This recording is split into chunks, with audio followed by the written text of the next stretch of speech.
नमस्कार, आपण पाहतात HRS न्यूज मराठी. 26 जुलै रोजी अहिल्यानगर येथील कामरगाव या ठिकाणी शेळके परिवाराच्या लग्न समारंभानिमित्त शेतकऱ्यांना मार्गदर्शन करण्यासाठी प्रसिद्ध हवामान अभ्यासक पंजाबराव डक हे आले असता कामरगाव ग्रामस्थांच्या वतीने युवा नेते सिद्धांत आंधळे, चेअरमन सुदाम ठोकळ, प्रगतिशील शेतकरी लक्ष्मणराव ठोकळ, गोरख साठे, विष्णू कातुरे व दूध उत्पादक चेअरमन रविराज साठे, मिनीनाथ चौरे, गोरख ठोकळ, पप्पू थिटे, ज्येष्ठ सामाजिक कार्यकर्ते शामराव आंधळे तसेच ग्रामस्थ व शेतकरी यांच्याकडून पंजाबराव डक यांचे उत्स्फूर्तपणे स्वागत करण्यात आले. यावेळी अहिल्यानगर जिल्ह्यात पडणाऱ्या परतीच्या पावसाबद्दल मोठा अंदाज व्यक्त करत अहिल्यानगर जिल्ह्यातील शेतकऱ्यांसाठी आनंदाची बातमी देत हवामान अभ्यासक पंजाबराव डक यांनी युवा नेते सिद्धांत आंधळे यांच्याशी संवाद साधताना सांगितले की महाराष्ट्रातील एक ज्येष्ठ हवामान तज्ञ डक साहेब, तुम्ही आमच्या कामरगाव ग्रामस्थांच्या विनंतीला मान देऊन तुम्ही नगर तालुक्यातील कामरगाव या ठिकाणी एका लग्न समारंभानिमित्त आले होता. तर तुम्ही सांगितल्याप्रमाणे आज दुपारनंतर पाऊस पडला, तर तुम्ही इथून पुढे कामरगाव ग्रामस्थांना काय संदेश द्याल? तर कामरगाव जे ग्रामस्थ आहेत त्यांना सांगू इच्छितो, आज रात्रीच्याला मात्र चांगला पाऊस पडणार आहे, पण त्याच्यानंतर काय होणार आहे, 4 ऑगस्ट पर्यंत तुमच्या अहिल्यानगर जिल्ह्यामध्ये पाऊस राहणार आहे.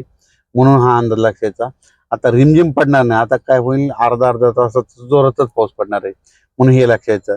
आणि विशेष म्हणजे अहिल्यानगर जिल्ह्यातल्या सर्व शेतकऱ्याला सांगू इच्छितो की काही भाग जे थोडाफार पाऊस कमी आहे, काही चिंता करू नका. कारण की काय होणार आहे, ऑगस्ट मध्ये ना 15 ऑगस्ट ते 30 ऑगस्टच्या दरम्यान तुमच्याकडे एक मोठा पाऊस येणार आहे. त्याच्यानंतर सप्टेंबर आणि ऑक्टोबर परतीचा पाऊस तुमच्याकडे धुमाकूळ घालणार आहे. त्याच्यामध्ये जे तुमचे अहिल्यानगरचे जे छोटे छोटे तळे येतं हे तुमच्या कामरगावचं ते देखील भरून जाणार आहे. म्हणून ही सर्वप्रथम आनंदाची बातमी. अहिल्यानगर जिल्ह्यामध्ये परतीचा पाऊस मात्र सप्टेंबर ऑक्टोबरचा खूप धुमाकूळ घालणार आहे, त्याच्यामुळे काही चिंता करू नका. यावर्षी दोन्ही पिकं चांगली येणार, रब्बी पण येणार आणि खरीप पण येणार आहे. खरीप कशामुळे की आता खरीपमध्ये जास्त पाऊस कमी असल्यावर खरीप पीक चांगलं येतं, आणि रब्बी कशामुळे येतं की परतीचा पाऊस जास्त चांगला पडला की रब्बीचं पीक येतं. म्हणून या वर्षी दोन्ही पिकं चांगली येणार आहेत. म्हणून सर्वप्रथम शेतकऱ्यासाठी आनंदाची बातमी. धन्यवाद डक साहेब, आपण कामरगाव ग्रामस्थांच्या विनंतीला मान देऊन शेतकऱ्यांसाठी एक मोलाचा संदेश दिलेला आहे, त्याबद्दल तुमचं खूप खूप धन्यवाद. आणि असंच मोलाचं मार्गदर्शन आम्हा सर्व शेतकरी व कुटुंबातील सर्वसामान्य शेतकरी कुटुंबातील ग्रामस्थांना आपलं गाव ही विनंती व्यक्त करतो आणि धन्यवाद. या ठिकाणी थांबतो. धन्यवाद. Bureau report HRS news Marathi, Ahilyanagar.